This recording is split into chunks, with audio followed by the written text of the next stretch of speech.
Good evening. My name is Sean Fego, and I would like to speak to you tonight about legal tender laws. How many of you here today notice every time you go to the store, prices seem to get higher and higher? Every dollar that you make seems to be able to purchase less and less. What if I told you that according to Thurston Polite of the Mises Institute, that since 1972, the US dollar has lost 84% of its value. $1 in 1972 is equivalent in purchasing power to $6.01 in 2018, a difference of over $5 in just 46 years.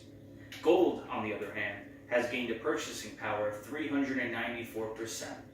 Despite this fact, gold and other hard commodities are still illegal for payments of debts and obligations in the United States. My goal today is to help you see that the status quo is not always right, and to get your gears turning on the thought of repealing legal tender laws and allowing for competing currencies in the form of gold and silver that will help bring economic stability to prices, and purchases. First, many of you might be asking, what is legal tender and subsequently legal tender laws? Legal tender is any official medium of payment recognized by law that can be used to extinguish a public or private debt or other financial obligation. Legal tender laws, according to Friedrich Hayek, a Nobel Prize-winning economist, are a survival of the medieval idea that it is the government that somehow confers value on money it would not possess.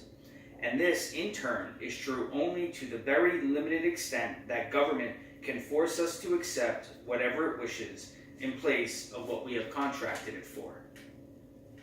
As I've said previously, currently only the US dollar is legal to pay all debts in the United States.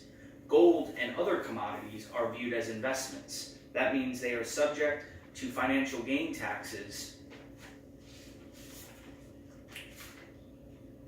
Why should competing currencies be allowed in the United States, and how would they work?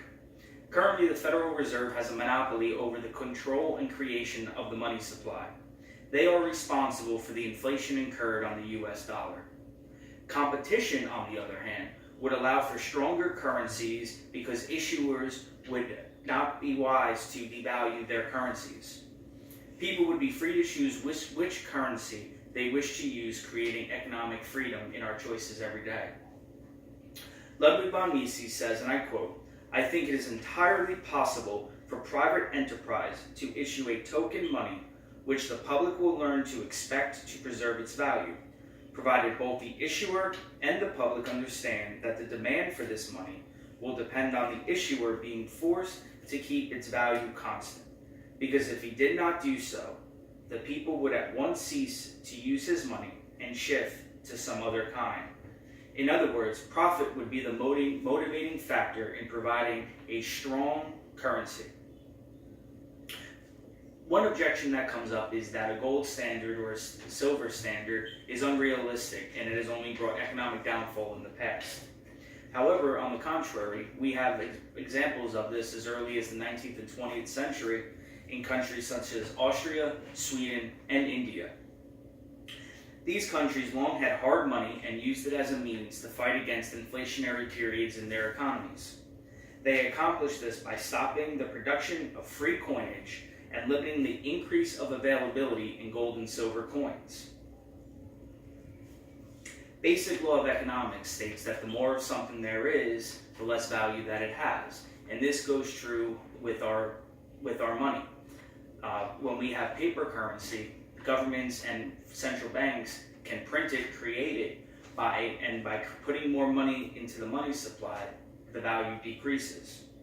So as you can see, these legal tender laws have destroyed economic freedom in the United States by creating that monopoly. It would be in the best interest to allow for competing currencies to maximize the purchasing power. Every day we use money to purchase goods and services that are important to us. We should have the opportunity to pay for them in terms that we make with others who we go into contract with. Repealing legal tender laws will allow us for freedom and liberty to reign in our economic choices and help us to get the most bang for our buck in things that we do every day. But what can we do to achieve this? It cannot be done overnight. We need to educate ourselves and our legislators. Congress needs to take back the authority that it gave to the Federal Reserve to control and to manipulate monetary policy. So I ask that you dedicate yourselves to this task because our freedom and economic future depend on it. Thank you.